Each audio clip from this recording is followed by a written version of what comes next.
ಅರ್ಕಲಗೂಡು ಪಟ್ಟಣದ ಹಾಸನ ರಸ್ತೆಯ ಬ್ಯಾಟರಿ ಅಂಗಡಿಗೆ ನುಗ್ಗಿರುವ ಕಳ್ಳರು ಬ್ಯಾಟರಿಗಳನ್ನು ಕಳವು ಮಾಡಿರುವ ಪ್ರಕರಣ ಮಂಗಳವಾರ ರಾತ್ರಿ ನಡೆದಿದೆ. ಸಂತೋಷ್ ಕುಮಾರ್ ಅವರ ಅಂಗಡಿಯ ಬೀಗ ಮುರಿದಿರುವ ಕಳ್ಳರು 3 ಹೊಸ ಬ್ಯಾಟರಿ ಹಾಗೂ ಗ್ರಾಹಕರು ಚಾರ್ಜಿಂಗ್ಗಾಗಿ ನೀಡಿದ್ದ 8 ಬ್ಯಾಟರಿಗಳನ್ನು ಕಳವು ಮಾಡಿದ್ದಾರೆ. ದೇವರಿಗಾಗಿ ಇರಿಸಿದ್ದ ಹುಂಡಿಯಲ್ಲಿದ್ದ 6,000 ಹಾಗೂ ಕ್ಯಾಶ್ ಬಾಕ್ಸ್ನಲ್ಲಿಟ್ಟಿದ್ದ 1,000 ನಗದು ಹಣವನ್ನು ಸಹ ಕಳ್ಳರು ಅಪಹರಿಸಿದ್ದಾರೆ. ಈ ಕುರಿತು ಪಟ್ಟಣ ಠಾಣೆಗೆ ದೂರು ನೀಡಿರುವುದಾಗಿ ಸಂತೋಷ್ ತಿಳಿಸಿದ್ದಾರೆ. ಯಾವುದೇ ತರಹದ ಇಲ್ಲಿ ಇತ್ಯಾನ ಘಟನೆಗಳು ಯಾವುದೂ ನಡೆದಿರಲಿಲ್ಲ. ಈ ಸತಿ ನಡೆದಿದೆ. ಒಂದು 10ರಿಂದ 15 ಬ್ಯಾಟ್ರಿ ಕಳ್ತನ ಆಯಿತು. ಹೊಸ ಒಂದು 6 ಬ್ಯಾಟ್ರಿ ಇತ್ತು, ಅದರಲ್ಲಿ ಒಂದು 3 ಬ್ಯಾಟ್ರಿ ಹೊಸ ಬ್ಯಾಟ್ರಿ ಹೊತ್ಕೊಂಡು ಹೋಗಿದ್ವಿ.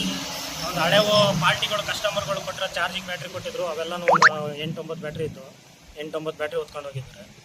ಹಿಂಗಾಗಿದೆ. ಪೊಲೀಸ್ನವ್ರು ನೈಟ್ ಬೀಟ್ ಬರ್ತಾರೋ ಇಲ್ವೋ ಗೊತ್ತಿಲ್ಲ. ನಾನು ಪೊಲೀಸ್ ಸ್ಟೇಷನ್ಗೆ ಈಗ ಒಂದು ಕಂಪ್ಲೇಂಟ್ ಮಾಡಿದ್ದೀನಿ. ಏನಾಗುತ್ತೆ ಅಂತ ಗೊತ್ತಿಲ್ಲ ಮುಂದೆ.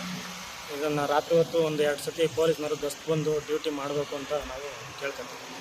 ಸುಮಾರು ಹಣ ಎಲ್ಲ ಎಷ್ಟು ಹೋಗಿದೆ? ಅಮೌಂಟು ನಮ್ಮದು ಒಂದು ದೇವ್ರ ಮುಂದೆ ಹತ್ರ ಇಟ್ಟಿದ್ದೆ, ಒಂದು ಗೋಲ್ಕ ಹೊತ್ಕೊಂಡು ಹೋಗಿದ್ದೆ. ಅದರ ಒಂದು ಹೆಚ್ಚು ಒಂದು 5,000 ಇತ್ತು. ಕ್ಯಾಶಲ್ಲಿ ಒಂದು 1,000.